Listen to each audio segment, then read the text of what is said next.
Hola, benvinguts, com sempre, al programa Singulars. El divendres 26 d'abril i després del Consell de Ministres van comparèixer el ministre d'Economia, Luis de Guindos, i el de Finances, Cristóbal Montoro, i com a mestre de cerimònies la vicepresidenta Soraya Sáenz de Santamaría.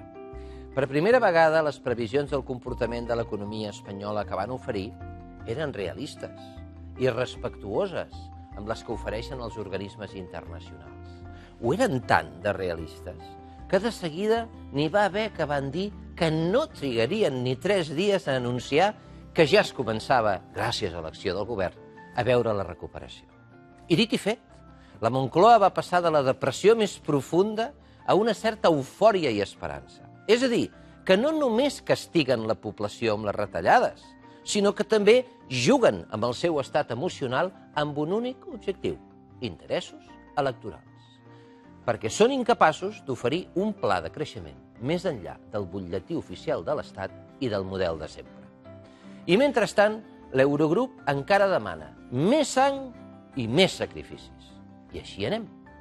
Avui els presentem un periodista del diari El País, especialista en economia, que arriba a unes conclusions que possiblement no agradaran a ningú. És Ramon Muñoz i ha escrit un llibre titulat Espanya, Destino Tercer Mundo. Nosaltres li hem canviat el títol per aquest altre, Espanya, tot essent, com aquest gatet de la sort xinès. I feta la presentació, com sempre, comencem. Benvingut, Ramon Muñoz, gràcies per ser aquí. Gràcies a ti. Ramon, de veritat, aquest és el destí que ens espera, el tercer món, o tot essent? Pues lamentablemente sí nos espera un tercer mundo y un país de todo a 100. Yo creo que el país de todo a 100 ya lo estamos viendo. Hemos visto lo bonito que era viajar en un vuelo low cost y ir a París por 100 euros, pero ahora toca la contrapartida, que nos ha llegado los sueldos low cost, la sanidad low cost y la educación low cost. Y lo de España de destino tercer mundo viene porque yo sí que creo que vamos a volver, no a un tercer mundo como piensa la gente, el tópico de los niños con moscas africanos, va a ser un tercer mundo con wifi, pero un tercer mundo en el que va a haber la sociedad y el modelo social que ha triunfado históricamente, lamentablemente para nosotros, y del que nos hemos olvidado, y más en España, que lo tenemos muy reciente. Un modelo social de poderosos y ricos, unos poquitos, mandando sobre un montón de clase baja, no clase media, clase baja, y por qué no decirlo, no quiero decir de pobres, pero por lo menos de menesterosos. ¿Y por qué digo esto? Pues porque, para empezar, el estado de bienestar ha sido siempre la excepción, no la regla, como digo. Y nos han contado que ahora que ese estado del bienestar está en peligro, que esto iba a ser una crisis más, una crisis cíclica, ¿no? Y, hombre, yo diría que ya dura bastante para ser una crisis cíclica, pero si partimos de los hechos, y los hechos están en los números, veremos que no es desde luego una crisis cíclica. ¿Por qué? Porque, para empezar, debemos un montón de dinero que nunca jamás, digan lo que digan hoy el Eurogrupo, el FMI o el señor Guindos, que por cierto cada cierto tiempo va cambiando de discurso y de cifras, nunca vamos a poder devolverla. Aquí debemos todos. Aquí debe el Estado, que debe 900.000 millones, ya claro que esta es la cifra que le decimos a Bruselas que debemos, pero que realmente lo que debemos es 1,1 billones de euros, es decir, toda la economía, todo lo que produce la economía en un año, ya lo debemos en eso, porque aquí, como digo, en estas cifras es las que les pasamos, pero no está incluida, por ejemplo, no quiero aburrir a la gente con cosas económicas, pero no está, por ejemplo, la deuda de las empresas públicas, ¿no? Luego las familias deben 800.000 millones, que está bastante bien, sobre todo en hipotecas, pero no solo, y luego las empresas deben 1,1 billones de euros. Aquí, deliberadamente, como veis, falta una barrita, que es la de los bancos. ¿Y por qué no la he puesto aquí? Porque realmente nadie sabe lo que deben los bancos. Y la mejor prueba que nadie sabe lo que deben los bancos es que hemos tenido que rescatarlos. ¿Por qué? Porque presentaban unas cuentas falsas, ¿no? La gente no se da cuenta que lo que nos dicen generalmente, o las pistas que nos llegan de cómo está la economía española, lamentablemente lo tenemos que escuchar o leer en periodistas extranjeros, en políticos extranjeros. Esta misma semana veíamos el ejemplo del director adjunto del Daily Telegraph, Jeremy Warner, que decía que, de acuerdo a lo que dice el FMI, España era insolvente. Entonces, todos los que yo llamo los mercenarios del optimismo... Los palmeros aquí. Aquí palmeros, pues que van desde políticos, tertulianos, banqueros, economistas, dicen, no, hombre, esto es un ataque a España. No, realmente España es insolvente. Nadie con este nivel de deuda, nadie absolutamente ha pagado esto. Y nuestros bancos están tan mal que ni siquiera ahora, después de rescatar a la mitad del sistema financiero español, ese que era el más sólido del mundo, sabemos cómo están. Solo doy un dato. Los bancos españoles deben 260.000 millones de euros al BCE, al Banco Central Europeo. De eso están viviendo. Y eso es la tercera parte de lo que todos los bancos europeos deben. Y como podrán comprender, España no es la tercera parte de Europa. Ya, en cuanto a los bancos, sacan pecho. Hace 2 semanas presentaron beneficios. Sí, bueno, beneficios pero decrecientes. Sí, pero sacan pecho. Y si te das cuenta, los grandes bancos ya no se atreven en España a maquillar como maquillaban antes las cifras, y dicho sea de paso, ya en España no ganan dinero, ganan fuera. Los grandes bancos, me refiero a los más sanos, desde luego, que Santander, son el BBVA y el Santander. Pero no quiero extenderme con esto. Dicen por ahí, como esto del Walking Dead, pero en créditos, hay una cosa que los financieros llaman créditos zombies, que son los créditos que aparentemente los balances están como sanos, pero realmente no lo están, por lo que las empresas que deben ese dinero no van a poder repagarlas nunca. No voy a poner ejemplos. Bueno, dicen por ahí, y lo deben de decir con bastante soltura, que hay 160.000 millones de euros en créditos zombies, ya digo, créditos Walking Dead, que cuando salgan a la luz y resuciten, vamos a ver si no nos genera otro problema y no tenemos que... 160.000. 160.000 solo de eso, más le sumas los del BCE y todos los pufos hipotecarios que todavía quedan por salir. Sin embargo, como hemos visto además reiteradamente durante toda la semana pasada y esta misma, Rajoy ha dicho que lo peor ha pasado ya, que aquí lo del rescate ya no habla nadie. Luego explicaré el truco de por qué nadie habla del rescate, y a lo mejor era bueno que habláramos más del rescate, y que ya el año que viene va a haber crecimiento. Dice, en las previsiones que contabas tú en tu presentación, dice, no se sabe por qué, que el año que viene ya vamos a crecer el 0,5, que es poquito, pero bueno, que después de tanto decrecimiento y tanta recesión sería bastante. La influencia de Rouco, seguro. Debía ser. Desde luego se tienen que encomendar, como el señor Rouco, para hacer esas previsiones a la divina providencia. Solo les voy a decir a los señores que digan, bueno, este señor que está contando estas cosas, ¿quién es para que yo me lo crea? Hombre, yo en su día, hace 4 años, pronostiqué, pero no porque tuviera una bolita de cristal, sino con las cifras que todas las cajas de ahorro, la práctica mayoría, estaban en quiebra, y ahí está. Y los señores que podríamos decir que son nuestros antagonistas, los políticos, como el señor Rajoy, o como el señor Zapatero antes, solo les doy un dato. Desde que empezó la crisis allá por 2008, no se ha acertado ni una sola previsión, ni una sola. Así que cuando ustedes oigan y vean las previsiones del gobierno, cambien de canal, pásense al Sálvame, porque tienen más credibilidad los líos de Sálvame que las previsiones del gobierno. Como digo, no la de este gobierno, sino de la anterior y seguramente la del que venga. Para que se hagan una idea, el año pasado el gobierno pronosticaba un crecimiento para 2012 y resultó que hemos decrecido un 1,4%. Así que las previsiones yo las pondría entre comillas.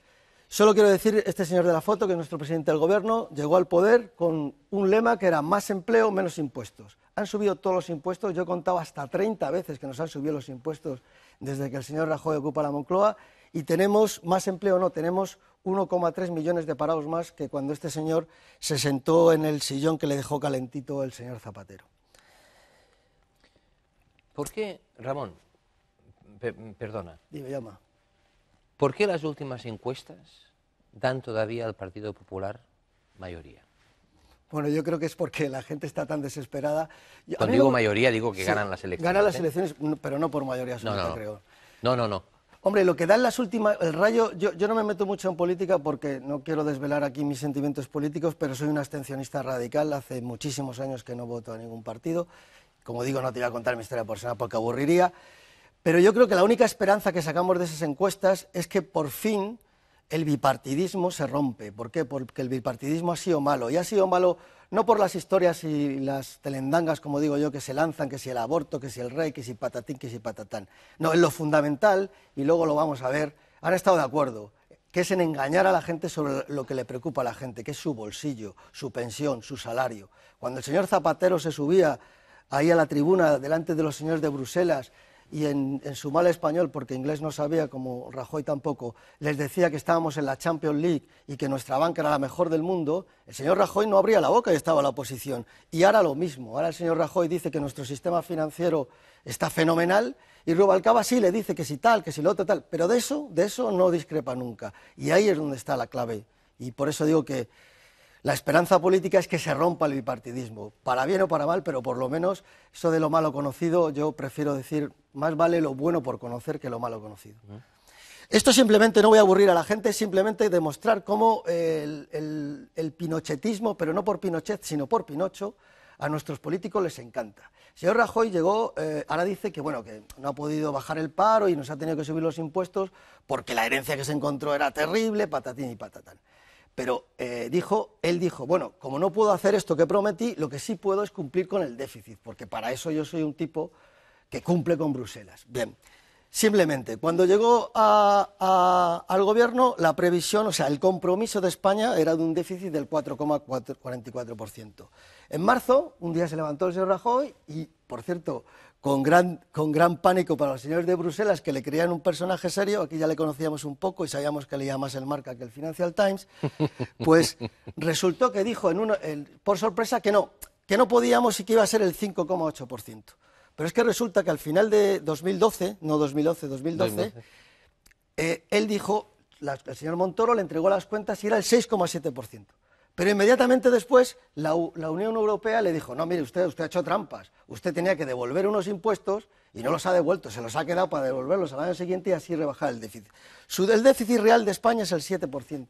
Y después de todo esto resulta que ni esto, ni esto, ni esto, ni esto, no. Tenemos un déficit del 10,6%. Y con esta tarjeta de visita, ¿usted dónde puede ir? Es decir, con la mentira, ¿dónde puede ir? Pues permanente, constante. Pues a dónde vamos, ¿no? Yo lamento decir esto y insisto, mi único valor del que presumo es de tener sentido común. Como te digo, yo decía, con otros más, pocos, y además salíamos pocos los medios, que las cajas estaban quebradas, que había un ataque brutal a la clase media y que de esto no se iba a recuperar, y estos señores contaban estos cuentos de hadas. Ramón, ¿esto es así porque se miente a sabiendas? ¿Porque no saben más? ¿O porque no se puede saber con exactitud? Yo creo que es una mezcla de todo. Pero lo que no me puedo creer, que los que mandan de verdad, el señor Guindos, por ejemplo, no supiera todo esto. No supiera, por ejemplo, este 10,6% que, como te digo, está aquí, y la gente se preguntará, ¿y eso por qué? Bueno, porque aquí no está metido el dineral que nos han costado los bancos, que es otra gran mentira que se nos ha dicho. Que, ojo, insisto, nos lo dijo el señor Zapatero, el señor Rajoy asintió, y ahora nos lo dice el señor Rajoy y el señor Rubalcaba asiente igual. Los bancos sí que nos han costado dinero. Los bancos ya nos han costado, de dinero contante y sonante, del mismo que sirve para pagar la pensión o el paro, nos han costado ya 52.000 millones. Y es una factura solo inicial. Son 50.000 millones ya tirados a la basura del contribuyente. Y están metidos ahí. Simplemente para que se hagan una idea del nivel, no diría yo de desinformación, sino esa nebulosa que crean los políticos y sus mercenarios, esos palmeros, tenemos la idea de que en el 2012, el año pasado, hemos hecho un ajuste brutal y el señor Rajoy hoy mismo salía diciendo hemos hecho un ajuste tal, lo peor está... No, el señor Rajoy el año pasado tiene el récord de deuda de toda la historia de España. El señor Rajoy ha metido aquí, de deuda, 146.000 millones de euros más, ahí, a la deuda, y eso nos cuesta cada año... Por eso digo que es imposible pagar eso. 40.000. 40.000 millones. El año que viene nos va a costar en intereses. Que luego está el principal, ¿no? Que dirían los propios, ¿no? Sí. Es como si tú tienes una hipoteca y estás muy contento y presumes con tus amigos y dices, coño, estoy pagando la hipoteca fenomenal. Y alguien te mira al banquero y dice, oye, es que usted solo me está pagando los intereses. Pues esto es igual. Sí. Y sí, la deuda no se reduce. No, la deuda ni se reducirá nunca. Por eso yo digo, vamos irremediablemente a la suspensión de pagos. Y este mapa que ves aquí, ¿por qué lo pongo? Bueno, para empezar hay un dato curioso que poca gente lo sabe, un economista muy famoso y además que adelantó lo que iba a pasar, incluyendo España. Te llamarán de todo, sabes, ¿no? Sí, lo sé, me consta. A mí con que me llamen, me da igual que me llamen agorero, ¿no? Porque yo prefiero ser agorero que ser mentiroso, ¿no? Y lo de la suspensión de pagos, hay un dato que es que España tiene el récord mundial de los estados modernos en suspensión de pagos. Ha suspendido pagos 13 veces. El primero que empezó fue Felipe II, que mandó las tropas a Flandes y a conquistar toda Europa y tal, pero no se dio cuenta que no tenía dinero para ello y pues dejó de pagar a los banqueros que tenían. ¿Qué digo aquí? Voy a decir una cosa que va a sonar a herejía, pero que es así, la gente lo va a entender. No pasa nada por suspender pagos. Desde luego que no es bueno, pero es como una dolencia. Es decir, tú, evidentemente, si te rompes una pierna, pues hombre, no puedes decir que eso es una cosa fenomenal, pero bueno, te la escayolan y punto. Y pongo como ejemplo, pues países como México, recientemente, no me voy a remontar a la época de Felipe II, recientemente México, Brasil, Argentina menos, pero por ejemplo Brasil, Tailandia, Rusia suspendieron pagos. Y ahí los tienes, Brasil y México son una de las economías más emergentes y que más futuro tienen. ¿Cuál es la diferencia con España? Que estos países tenían moneda propia y política monetaria propia. Nosotros nos hemos metido en un lío que es la verdadera burbuja que ha creado todo esto, y no el ladrillo, como veremos luego, que es el euro. Y como no podemos salir de ahí, estamos atrapados, como hemos visto que están atrapados los griegos y como hemos visto que están atrapados los chipriotas. ¿Qué es lo que le pasó a Argentina en su día? Que adoptó como moneda el dólar. ¿Y qué pasa? Que no tenemos instrumentos para hacer una salida, una suspensión de pagos ordenada. Pero como digo, y además, y lo decía también hace poco en el Financial Times, por eso digo que lo más realista siempre nos lo cuentan desde fuera, vamos a suspender pagos. Y esto es que tú te reúnes en una mesa con tus acreedores y le dices, mira, hasta aquí puedo pagar y esto no lo pago. Luego tardas en recuperar el crédito, pero esto lamentablemente es así. Luego, esto hace un mes la gente se preguntó esto del corralito y todos nos asustamos. Yo en mi libro, el primer capítulo, lo dedico a hacer una especie de cuento ficción literario de cómo sería el corralito en España.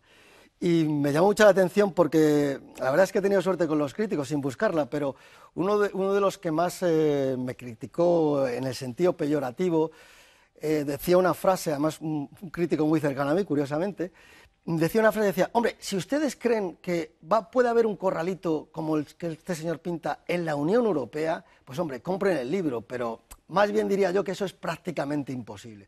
Bueno, pues el corralito no solo ha pasado en Argentina, sino que ha pasado en Chipre. Y además en Chipre, en contra de lo que han dicho a la gente, no es solo un corralito, porque el corralito, como sabe todo el mundo, es que tú no puedes disponer libremente de todo tu dinero, tienes unas restricciones a sacar dinero del cajero automático. Lo que ha pasado en Chipre es mucho peor. Lo que ha pasado en Chipre es que el Estado ha ido ahí y te ha saqueado la cuenta. En principio quería sacar todas las cuentas y al final la Unión Europea vio que era tal la magnitud del robo, porque no tiene otro nombre, que dijo no, a partir de 100.000 euros. Y la excusa que se dio es, hombre, es que aquí están los mafiosos rusos. Luego cuando se abrieron los bancos vimos que no había tantos mafiosos rusos, que había más gente británica, etcétera, etcétera. Y aquí puede pasar lo mismo. Hombre, yo no voy a ser tan radical, ni me voy a colgar medallas tampoco de pesimista, pero que tengan cuidado con los ahorros. Porque todavía nadie ha dicho que los ahorros de 100.000 euros para arriba, y me parece a mí que ese dinero es tan limpio, mientras no se demuestre lo contrario, que de 0 a 100.000 euros están garantizados en España. Solo les doy un dato a los telespectadores. Mira, se supone que nuestros depósitos están garantizados por, como su propia palabra indica, un fondo de garantía de depósitos. Ese fondo está vaciado porque se empleó para el rescate de las cajas y se supone que lo van a capitalizar los bancos. Yo la semana pasada llamé al Banco España para ver cuánto dinero había ahí y no me lo supieron decir.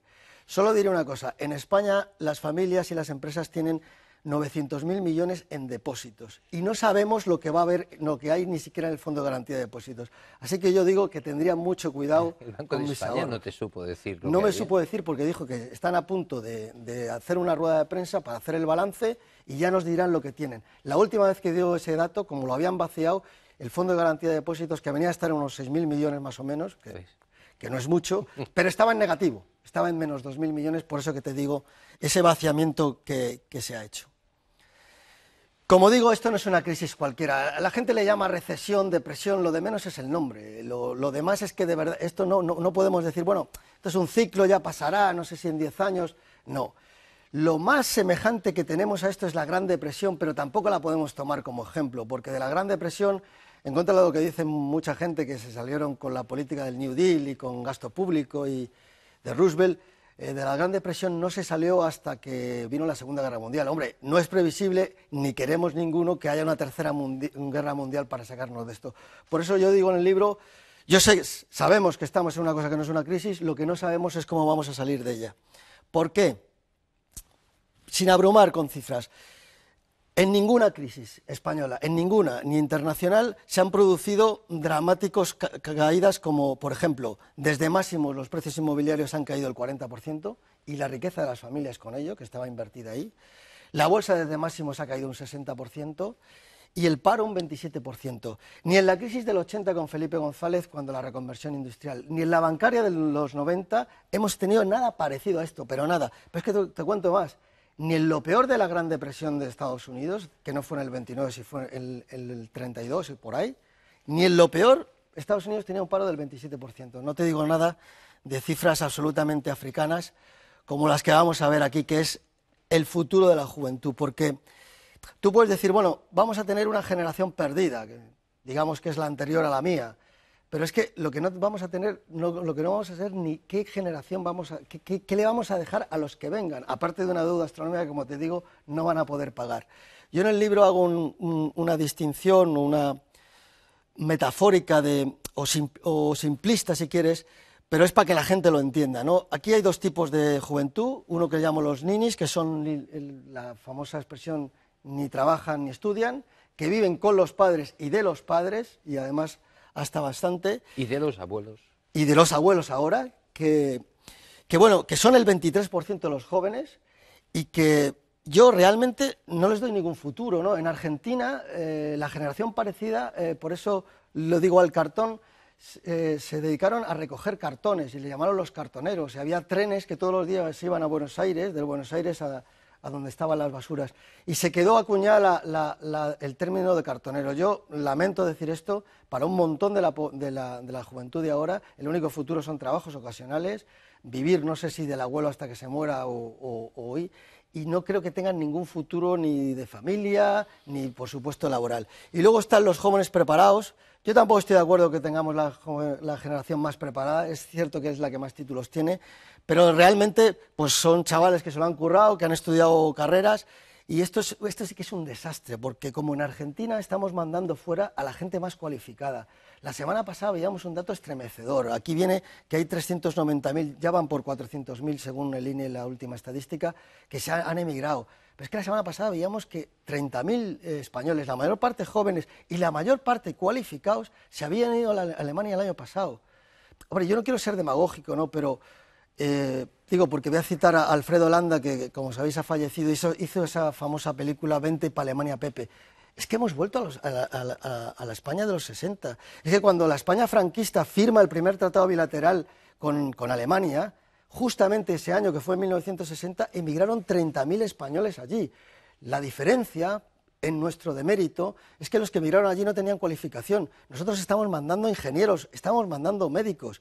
Leche, que es que un médico cuesta formarlo en España $500.000 de euros y lo estamos mandando, tanto que nos cacareamos contra la señora Merkel. La señora Merkel está contratando a esa gente que estamos formando aquí. La ministra del No Trabajo, Fátima Báñez, la que no ha fichado nunca jamás en su vida, dice que deberíamos estar contentos y orgullosos porque esto es movilidad exterior.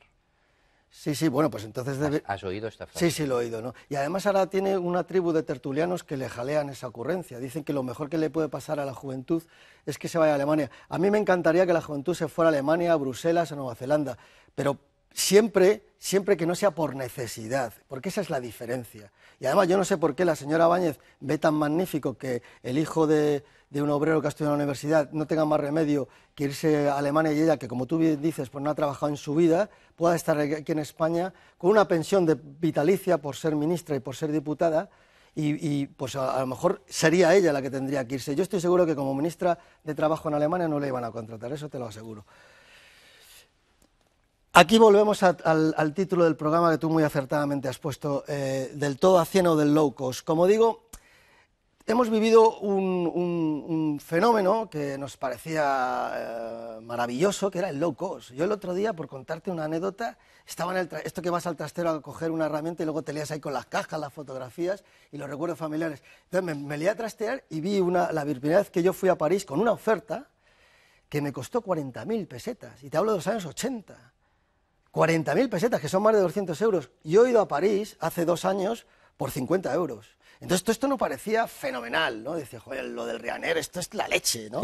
Y ir a un chino y comprarte todo por 2 euros. Pero claro, ¿qué pasa? Esto tenía que tener truco. ¿Qué pasa? Que aquí ya no se fabrica eso, se fabrica en otros países. Y mientras que nos ha durado, era fenomenal, pero ahora nos toca la cruda realidad. Y la cruda realidad es que, como veremos luego, ya no fabricamos nuevos, también nuestros sueldos se han convertido en low cost. La gente dice mileurista y parece que es algo negativo. No, no. Si te llaman mileurista, tienes que estar contento porque ganas más que la mayoría de los españoles. El sueldo frecuente, es decir, el sueldo que más se acerca al sueldo que tenemos no es todos, la media. No es la media, porque la media meten también el del consejero delegado que gana 12 millones. En estadística se dice el sueldo, en la frecuencia. Es decir, este es el sueldo que más se acerca al que gana la mayoría de los españoles. Es 947 euros. Hay muchísima gente que está en 600, 400... Sí, pero bruto, te hablo de bruto, es decir, Sí, ganan sí, menos. sí, Pero es que te voy a decir una cosa, es decir, cosa que por supuesto los políticos, los unos y los otros, por la cuenta que les tiene, porque ellos han creado esa situación, el 60% de los salarios en España está por debajo de los 1.000 euros. Por eso digo que cuando te llame el mileurista, tienes que decir, joder, casi soy un privilegiado, ¿no? Ya. Rajoy, sí. Rajoy, aquí le vamos a ver defendiendo esa reforma laboral maravillosa, que como digo yo, es como ponerle a un suicida una pistola cargada y encimarle para que dispare, ¿no? Pues veamos el Vamos vídeo. a verlo. La reforma laboral ha producido efectos muy importantes. Le voy a dar un dato, es que es realmente dramático. Mire, en estos años, desde el año 2007 hasta hoy, casi 3 millones de españoles, casi 3 millones perdieron su puesto de trabajo. Si hubiera una legislación laboral que diera alternativa al despido, le puedo asegurar que eso no hubiera pasado de ninguna de las maneras. Porque lo que está pasando ahora es que se hacen ERES, se hacen expedientes de regulación de empleo, pero ya no son ERES de expulsión de la gente del trabajo, son ERES a lo mejor de suspensión. Ahora no se puede, pero luego volverá usted. Son ERES donde se rebaja la jornada, donde incluso se vuelve a pactar el sueldo, pero se ha conseguido algo, que es que los ERES no sean siempre echar a la gente a la calle, que es la desgracia terrible que ha vivido este país y sobre todo los afectados directamente en estos años. La reforma laboral ha funcionado muy bien y cuando haya actividad económica, yo le puedo asegurar que será instrumento decisivo junto con la reestructuración del sistema financiero y la vuelta del crédito para que España dé un salto adelante de primer orden. La reforma laboral ha funcionado muy bien. Se ha funcionado fenomenalmente bien. Nada más y nada menos que gracias a la reforma laboral hay 1.300.000 parados más. Tú fíjate si ha funcionado bien la reforma laboral, que el Gobierno, en la única verdad a medias que ha dicho en las previsiones que veíamos al principio, el mismo Gobierno que prometía empleo ha reconocido que cuando salga, en el 2015, y cuando acabe la legislatura, va a seguir habiendo 1 millón más que cuando cogió el Gobierno al señor Zapatero, el señor Rajoy. Así que tú fíjate lo que ha funcionado. Lo que dice el señor Rajoy es verdad, sí, hay ERTES, hay bajada de salarios y todo eso con ERES brutales. Pero es que además los ERES no se están produciendo como al principio, digamos, para los inmigrantes, para los trabajadores no cualificados, para los temporales, no, se están produciendo en lo que yo llamo la pata negra de la clase media. Es decir, estamos viendo ERES en trabajadores de Bankia, en trabajadores de Vodafone, de FCC. No hay ninguna sola empresa grande que no haya hecho un ERE. De medios. De medios, sí, de medios brutales además. Y como te digo, y no solo te hacen un ERE, sino a los que se quedan dentro les bajan el salario gracias a la reforma laboral que permite unilateralmente a las empresas bajar. Yo no quiero ir de sindicalista, por supuesto que hacía falta una reforma laboral, pero si tú en el momento de mayor crisis, permites que las grandes empresas despidan a la gente gracias a este instrumento, como te digo, es poner una pistola en manos de un suicida. Yo voy a decir un mensaje terrible y que me gustaría que como dicen en esto de los espectadores más sensibles, pusieran el mute y bajaran el sonido. Es que muchos de esos trabajadores, no nos damos cuenta, que tienen 40 años, que no han podido prejubilarse, de Bankia, de Vodafone, de FCC, no van a volver a trabajar en su vida. Y ahora esto es clase media alta. Son gente que gana 2.000, 2.500 euros. Ojo, que paga impuestos por ese dinero, que eso se le olvida al señor Rajoy. Los que más pagan. Los que más pagan, que cotizan a la Seguridad Social para pagar las pensiones. Los que menos pueden defraudar. Exactamente. Y esta clase la va a laminar la reforma laboral, la va a laminar.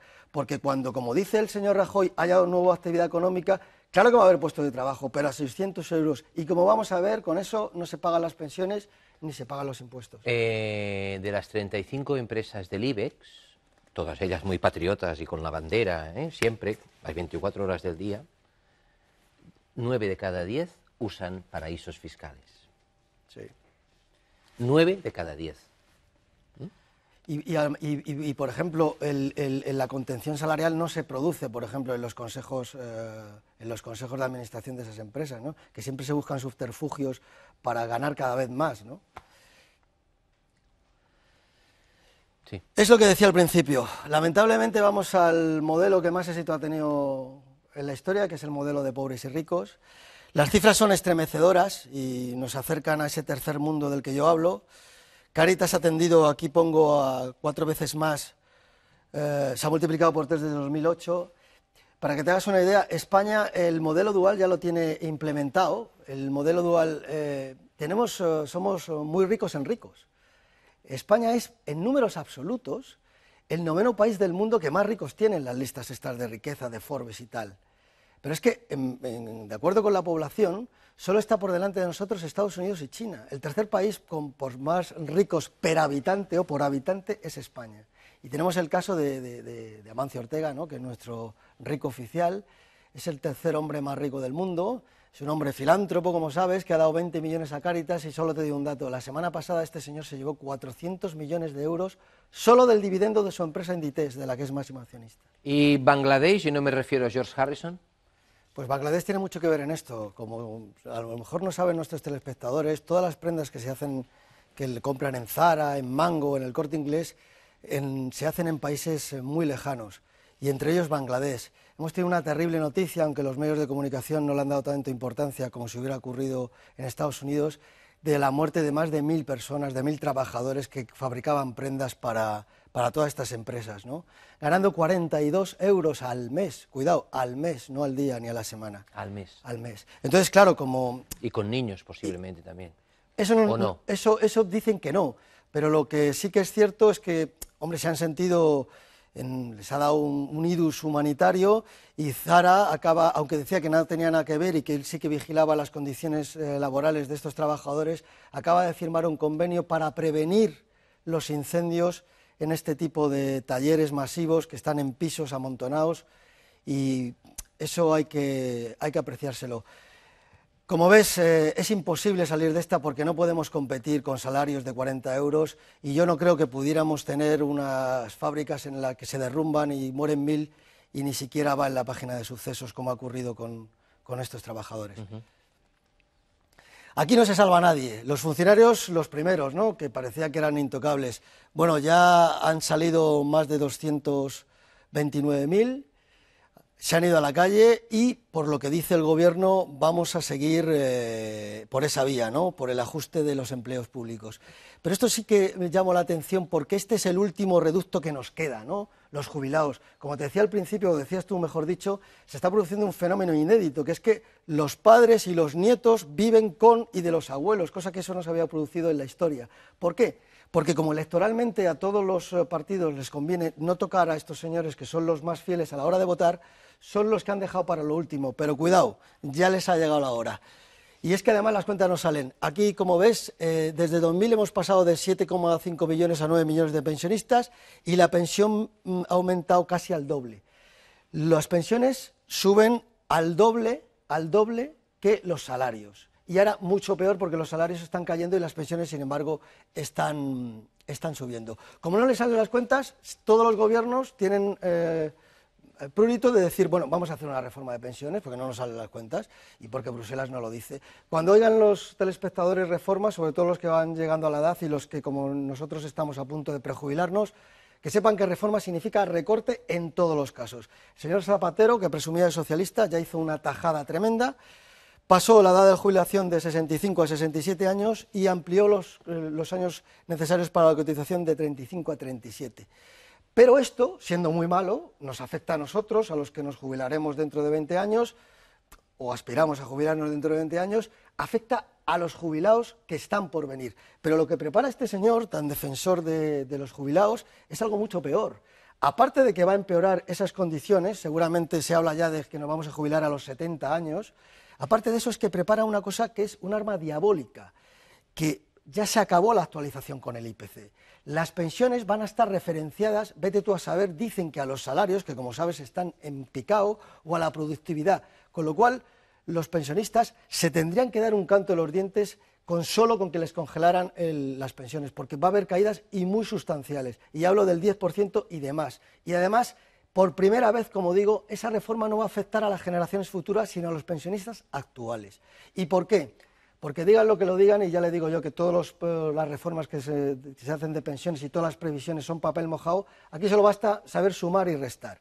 Cada vez hay menos cotizantes porque tenemos prácticamente a la tercera población en paro, y los que están ganan cada vez menos y cotizan menos. Y sin embargo tenemos cada vez más pensionistas y con mayores pensiones. Para que se haga una idea, para pagar una pensión de 700 euros y la de ahora, como hemos visto antes, está en más de 900, hacen falta 2,4 cotizantes que ganen 1.500. En 2012 eso ya está en 1,95, no llegamos ni a 2. Y con eso no salen las cuentas. Sí, un momento, ¿puedes volver a los dos estadistas, creo que son los mejores estadistas que ha tenido Europa en la historia moderna? Es al anterior. Sí, ahí se me había olvidado. Ahí estamos. Sí, pero cuando esta gente hace lo que hace, ellos se colocan. Bueno, como sabe todo el mundo... El amigo Zapatero está en el Consejo de Estado. El amigo Rajoy, como es registrador, o vuelve al registro, pero con su pensión de presidente no lo creo. Donde se colocará ya lo veremos. Bueno, en el Consejo de Estado están todos ahí cobrando. Y el que no sirve para el Consejo de Estado se va al Senado. Y el que no se va al Senado le dan una embajada. Es decir... O mucho peor, o se van a un consejo de una empresa... Y no cobran poco, ¿eh? No cobran poco. Estos no cobran poco. Bueno, un dato que te cuento, Jaume, que todo el mundo lo sabe, ¿no? Cada vez que se hace una reforma de pensiones, en el único sitio donde no se toca es a los políticos. Nunca afecta al Congreso de los Diputados, nunca, ni al Senado, nunca. Ellos, con 4 años, vamos a ser un poquito más fiables y vamos a decir 8, en realidad son 4. Con 8 años ya tienen la pensión máxima de por vida. Es más, si están en paro, van a seguir cobrando hasta que encuentren un trabajo que seguramente será algo en relación con la política. Es por el sacrificio. Es por el sacrificio. Y además, si tú dices, hombre, si a mí me rebaja la pensión, lo justo es que le rebaje la pensión a los diputados y los senadores. Eres un demagogo. O populista. O populista, sí. Claro. ¿Cuál es la verdadera causa de la crisis que yo sostengo en el libro? Pues en contra de lo que se dice, el ladrillo no es la causa de la crisis, sino la consecuencia. España no podía crecer por ningún lado, más que por el ladrillo. ¿Por qué? Porque nos hemos empleado a fondo, otros países también, pero nosotros nos hemos empleado a fondo, y además todos los políticos, en destruir el sector industrial, que es la verdadera riqueza de las naciones. En 1975, cuando empezó la transición, la industria era el doble, más del doble, porque era el 35% de toda la economía española. Hoy apenas es el 15%. Empleaba a 3,5 millones de personas. Hoy no emplea casi ni a 2 millones. Y esa es el verdadero causa del desastre. Yo siempre le digo a la gente cuando va a un mitin o cuando ve a los tertulianos que todo esto del recorte está muy bien, que todo esto de las previsiones está muy bien, pero que la pregunta clave para todo político es, vale, muy bien, ha hecho usted el recorte, ha echado los funcionarios, ha hecho usted los médicos como en Madrid, y ahora me dice usted en dónde va a trabajar la gente. Entonces estos tienen diversos inventos. Uno de ellos, que la construcción ya no es el modelo, y otro, sobre todo muy bueno, que ya está en desuso, es el del I+D. Hombre, yo no me imagino a 6 millones de gente con bata investigando, ¿no? Digo, por ponerlo en un plano. El I+D es importantísimo, nadie lo puede negar. La innovación es el motor de la economía, el motor de la humanidad. Pero lo que hace falta es que ese I+D luego se traduzca en fabricación. Y de nada sirve que tú tengas unos ingenieros magníficos si los productos que diseñan esos ingenieros se hacen en China o se hacen en Bangladesh. Para acabar con el mito de la construcción, quiero decir que el año pasado el único sector que creó empleo fue precisamente y paradójicamente el de la construcción. Luego está el tema del turismo, ¿no? Que el ministro Soria ahora nos dice cada 2 por 3 que el turismo nos ha salvado. Otra falacia igual, el año pasado tuvimos récord de visitantes y sin embargo se destruyó empleo. Y te pongo un dato, Canarias, que como todo el mundo sabe es una comunidad puramente turística, es la tercera comunidad que más paro tiene un 34% de paro. Y vuelvo a la industria, la riqueza de las naciones. El País Vasco, la comunidad más industrial, tiene el paro más bajo de España, el 16%. Algo digo yo que tendrá que ver. Y ahora aquí volvemos al estadista que tanto te gusta. ¿Cómo? No es cuestión de gustos. Lo del País Vasco también tienen un arma extraordinaria, el concierto. Ah, bueno, sí. Ya que estás en Cataluña, el concierto. Fiscalmente... Que ellos no pagan nada. No, nada. Reciben. Y los navarros también. Y los navarros. Venga. Bueno, aquí tienes a tu ídolo, estadista donde los haya. Estábamos en la Champions League. Estadista donde los haya. Sistema bancario era el más sólido del mundo. Y ya ves en lo que ha acabado esa fanfarronada, ¿no? Por empezar, como te he dicho, ya les ha costado a cada español 2.800 euros, que han tirado a la basura.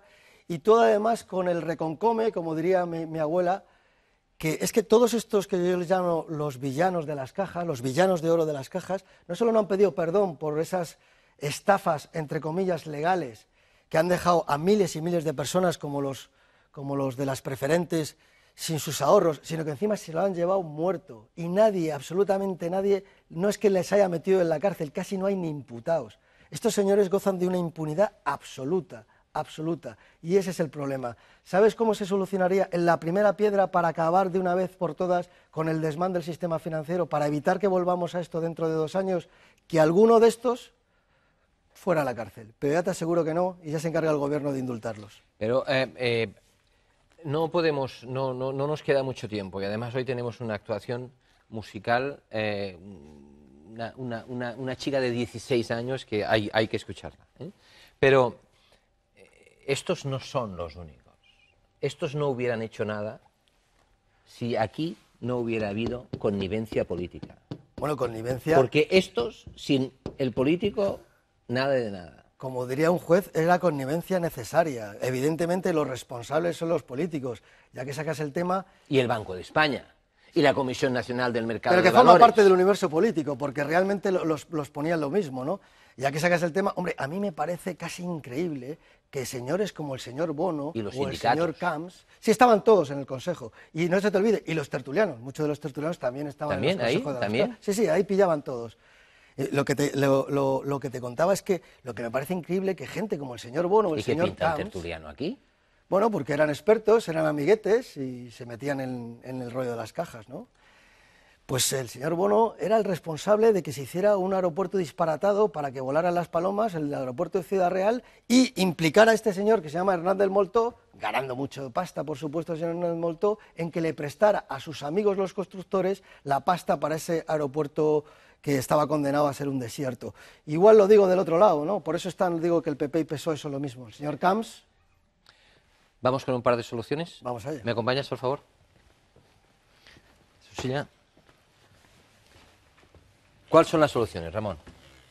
Bueno, yo lamentablemente... Porque el panorama es para no dormir. El panorama es desolador, desde luego. Yo lamentablemente tengo que desilusionarte en esto. Siempre que alguien escribe un libro contando desastres, sobre todo desastres económicos, al final siempre tiene un capítulo que yo le llamo el capítulo milagro, y que no se sabe por qué de repente se encomienda a la divina providencia, y vienen unos defendiendo el ajuste, otros defendiendo el gasto y otros defendiendo soluciones utópicas, como veíamos recientemente al 15M, lo solucionan todo. Yo lamentablemente no creo que haya ninguna solución más que, como digo en el libro, resignarse o la revolución. La revolución, lamentablemente, creo que estamos vacunados contra ella porque hemos vivido muy bien y no estamos acostumbrados a pelear por nuestros derechos. ¿Estás seguro que solo queda esto? ¿O resignarse o implicación, revolución? Sí, realmente, además históricamente ha sido así, ¿no? Es decir, la gente... ¿No crees que, sea quien sea, PP, PSOE, los dos juntos gobernando, etcétera, ¿no crees que ellos podrían elaborar o se podrían hacer unos nuevos pactos de la Moncloa, por ejemplo, en España, reformar la Constitución? ¿Tú descartas todo esto? Yo creo que habría que hacer todo esto, pero me vas a permitir que de la clase política, y en concreto la clase política española, desconfíe bastante, ¿no? Creo que no nos han llevado más que a problemas y nunca a soluciones, ¿no? Y la prueba está el panorama desolador que hemos visto ahí. Yo lo que sí que creo es que en nuestro pequeño universo en el que podemos tocar, que creo que no es desde luego el orden político, y por eso yo, aunque tengo bastante simpatía por el movimiento del 15M, creo que haciendo así no se va a cambiar la sociedad, lamentablemente es así, y repito y lanzo mis simpatías hacia ese movimiento. Yo creo que lo único que podemos hacer, aparte de resignarnos, que suena muy mal y suena muy derrotista, es en nuestro círculo doméstico, en nuestro círculo laboral, intentar que el trago, como cuando eres un enfermo terminal, sea el mínimo posible y hacer la vida más agradable a los que están con nosotros, ¿no? Y entender que lo que les está pasando a muchos nos puede pasar a nosotros, y además no es un futurible, sino casi es un presente, ¿no? Yo veo, como antes decías tú, ¿qué pasa? ¿Por qué no pasa nada? Hombre, yo creo que la gente tiende a hacer una burbuja en torno a los que lo están pasando mal, ¿no? Y eso yo creo que aún más nos hace más, dirían, más perdedores, ¿no? Ramón, de verdad que no te crees lo de brotes verdes o de recuperación. ¿No crees que se pueda salir, yo qué sé, 2016, 2018? ¿No? ¿Volver a lo de antes, eso ya nunca jamás? Eso nunca jamás, y me encantaría, de verdad, me encantaría, como el médico que te decía que asiste a una enfermedad terminal, decir, bueno, está pronta la cura, pero lamentablemente no es así. Hablabas de brotes verdes, en 2009 nos hablaba el señor Zapatero de brotes verdes, estamos en 2013 y no ha habido más que miseria y desgracia en la economía española. Ahora el señor Rajoy cambia de expresión porque, como criticaba mucho los brotes verdes, y dice que el año que viene vamos a crecer un 0,5%. Que la gente no se engañe, y como digo, a mí me encantaría decir que esto solo es una fiebre y que pasará, ¿no? Aunque todos los datos, absolutamente todos los datos de la economía real, no es que sean malos, es que son un verdadero desastre, son una tragedia. Y si tú te vas a un tipo que está, un dependiente del Corte Inglés, a un dependiente incluso de Zara, él te va a decir cómo está la economía real. Y eso se sustenta también en estadísticas, no es solo una percepción social. El comercio minorista lleva cayendo 5 años seguidos. Este trimestre ya está cayendo a un ritmo del 10%. Pero es que además la morosidad bancaria de esos bancos que nos dicen que ya están bien porque les hemos enchufado un montón de pasta de nuestros impuestos, siguen a peor. Les han metido todos los pufos inmobiliarios en el banco malo este, y aún así la morosidad está al 10, y pico %. Esto para que se entienda la gente que cada euro de cada 10 euros hay uno que ya no paga. ¿Por qué? Porque no tienen las familias ni las empresas. Como digo, no quiero abrumar a la gente con cifras, pero que no nos engañen con el tema de la prima de riesgo, que es otra engañifa, que no nos engañen con lo de la balanza por cuenta corriente. Te cuento simplemente la prima de riesgo, que nos están bombardeando todos los días, los medios estamos bombardeando. Claro que ha caído, claro que estaba casi en 500 y está en 280, pero es que ha caído en Italia, es que ha caído en Eslovenia, que está a punto de pedir el rescate, y es que ha caído en Zambia, que no es un país muy recomendable para los inversores, que ha quebrado hace bien poco, y el bono está al 6%, el español está al 4%. ¿Y qué pasa? ¿Que el señor Rajoy tiene la varita mágica, es el mago Berlín, que ha hecho caer la prima de riesgo en todo el mundo? No, el truco está en que los bancos centrales, empezando por el Banco Central Europeo, ha inyectado un montón de dinero a los bancos, y con ese dinero los bancos, en vez de prestarle a las familias y a las empresas, está comprando deuda soberana, y por eso bajan las primas de riesgo. Por eso te digo, me encantaría decirte que hay una luz, cualquier dato, cualquiera, pero es que realmente yo, por más que escarbo, no lo encuentro. Ramón, gracias por estar aquí, por haber escrito este libro y por decir lo que crees. Gracias, de verdad. Me vas a permitir simplemente, ahora sí, una palabra de oráculo. Mi libro, para los que lo quieran leer, acaba diciendo: ojalá que en todo esto me equivoque. Ojalà que així sea. Avui els presentem